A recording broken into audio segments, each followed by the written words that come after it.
Good morning, everyone. Thank you for joining me today at the BIM Coordinator Summit 2024. In this presentation, we'll examine the advantages and challenges of using IFC for integration with the Internet of Things and smart buildings. Ultimately, we'll discuss the project proposal for Building Smart UK and Ireland to address these challenges and drive change in the field. Before we dive into the presentation, I'll briefly introduce myself. My name's Sam Norledge. I'm a head of smart buildings at LMG, who are a master systems integrator and networks contractor operating in the UK and Europe.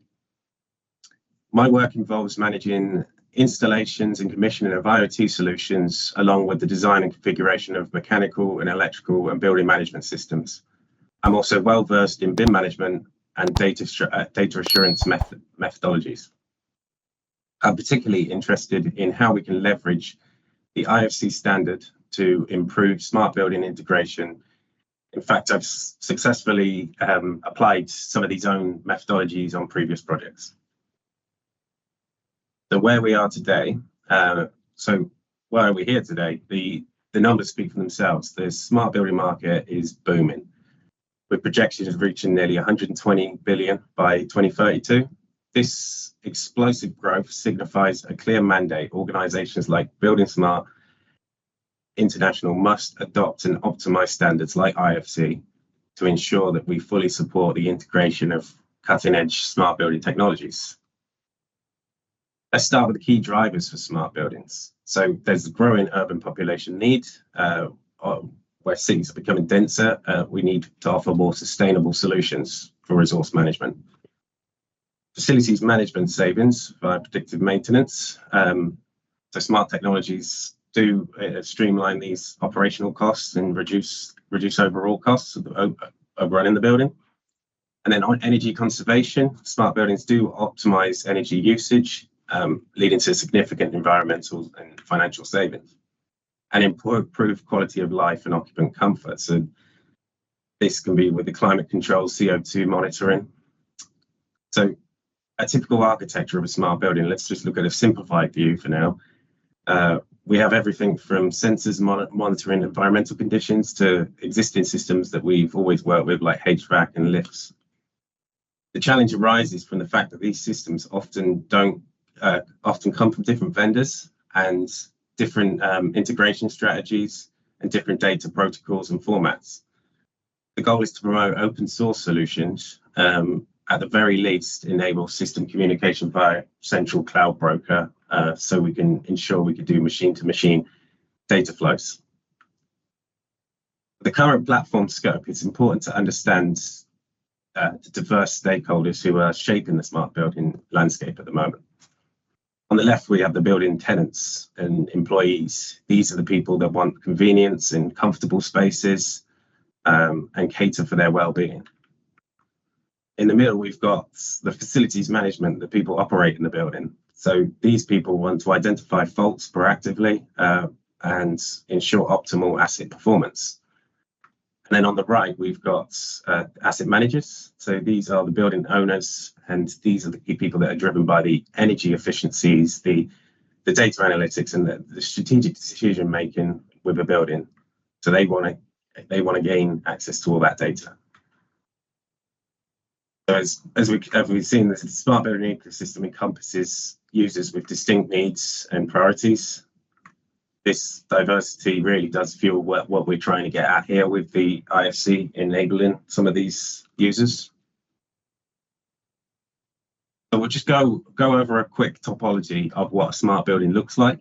So from top to bottom, the bottom section, we've got the edge layer. So this is your physical components, your physical assets. This is a specific entity for each individual component. So this can be like a light fitting or a security camera or a fan coil unit.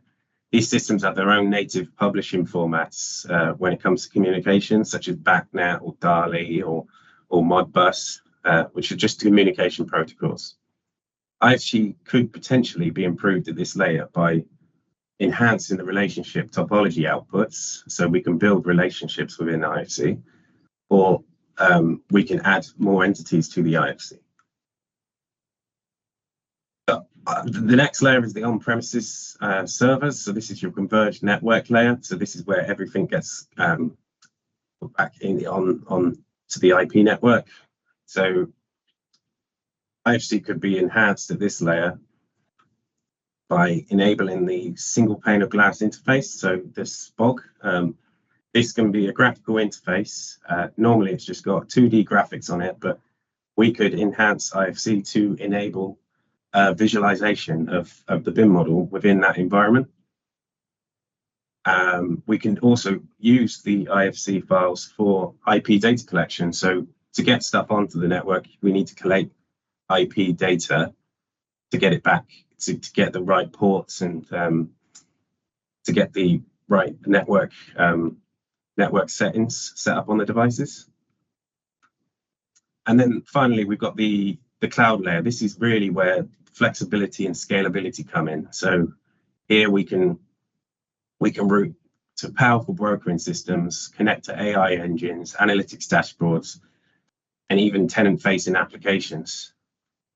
So IFC at this layer could be improvements to IFC RDF model, which is a cloud-readable file format.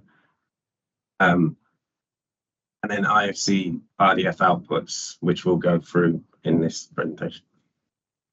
The current challenges in smart buildings. So we've got disconnect between systems integration and BIM. This disconnect can sometimes lead to interoperability issues and creates data silos, meaning that valuable building information isn't shared effectively. Hardware is moving faster than our data management processes. So the rapid development of smart building hardware means our data management processes often struggle to keep up. This creates insufficient workflows and data bottlenecks, hindering our ability to fully leverage the technology we invest in. So lots of bespoke building management platforms, but no structured way to set these up. So many vendors rely on closed systems, making integration difficult and leading to vendor lock-in. This also creates a long setup time and nothing is standardized. And then there's no standard delivery method for smart buildings, breaking down the golden thread. And obviously this is a problem in the industry at the moment. There isn't many standards out there.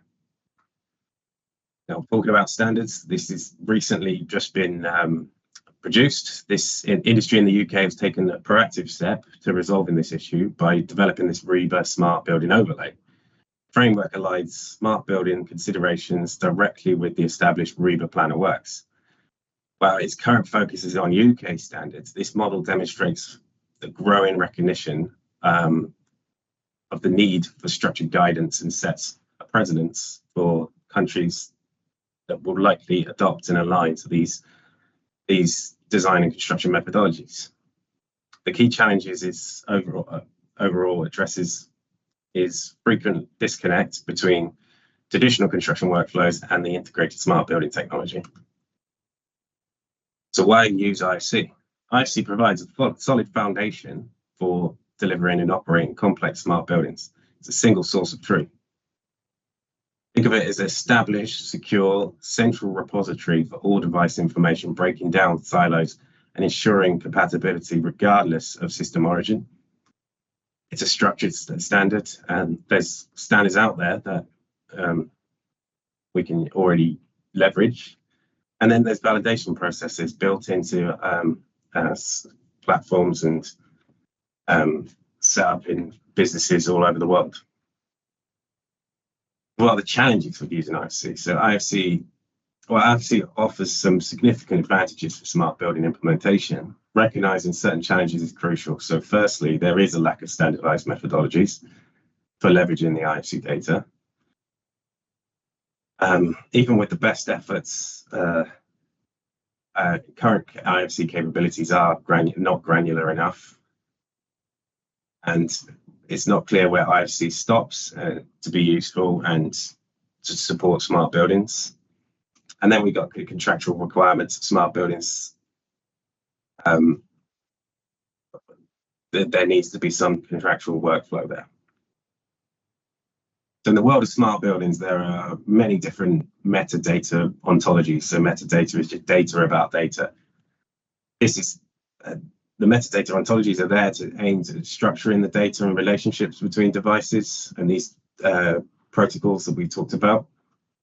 The brick ontology today we're going to focus on because it's one of the leading standards.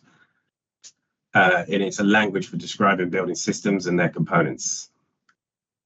It not only describes the physical components and entities, but it also provides data about the components. So when someone changes the temperature in the room, there's a set point adjustment on the relationship model.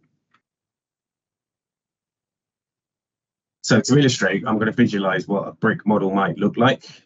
So here we have an AHU, a parent-child relationship between an AHU and the cooling coils and the return air fans within the AHU. And then these are fed by different riser systems and air towers. And then out of that, it feeds a variable air volume box or fan box on a floor. And this will feed a space, a zone, and a room that's been set and hardwired into that product.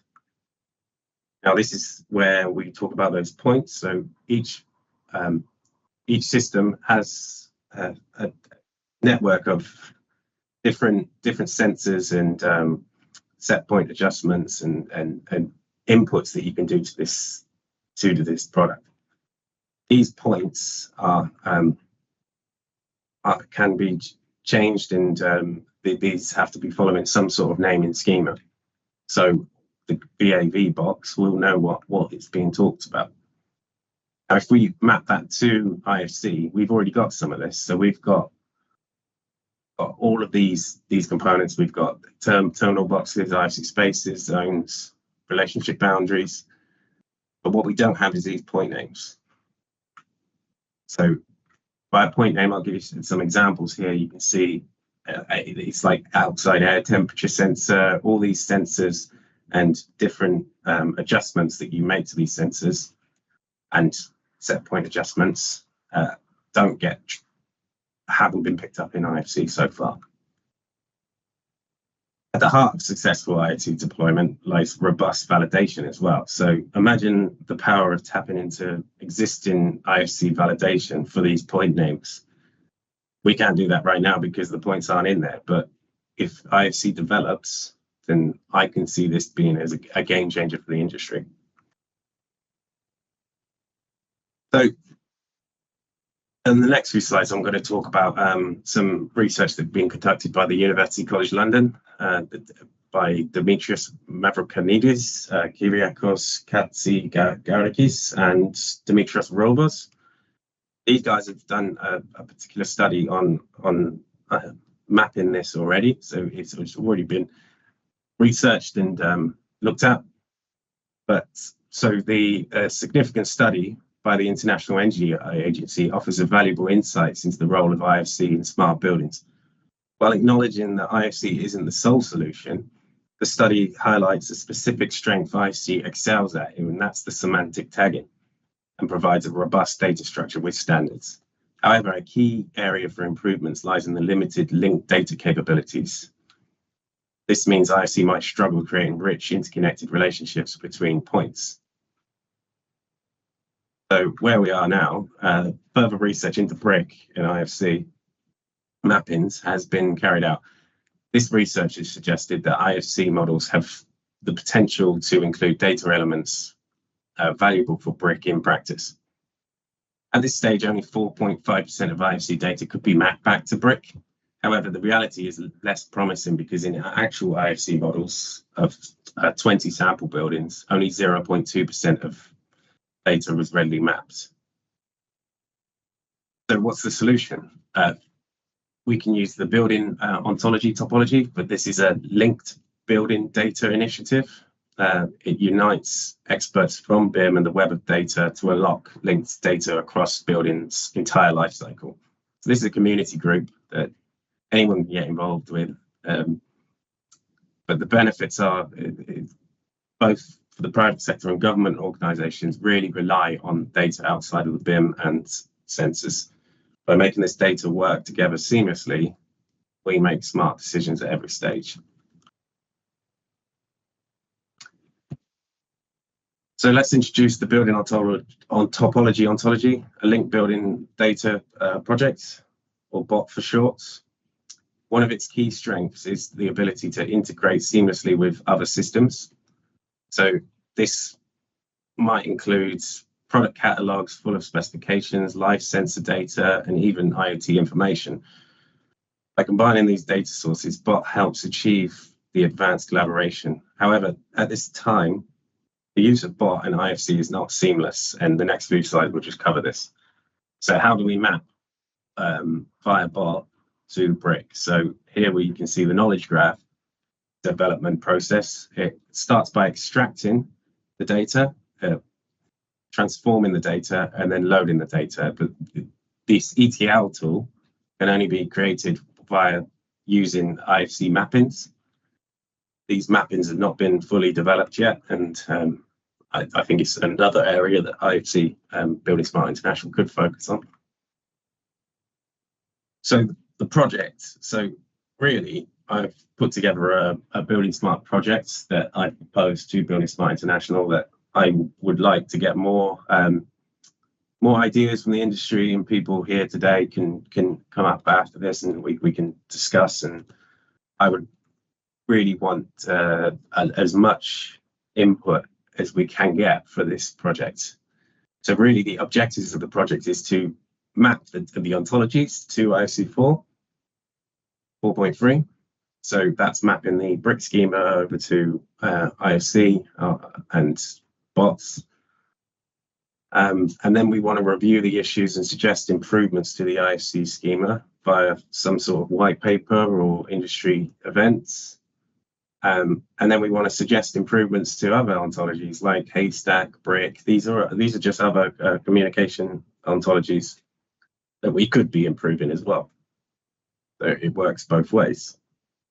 And then it's good to use standardized naming principles and maybe even develop some in the industry.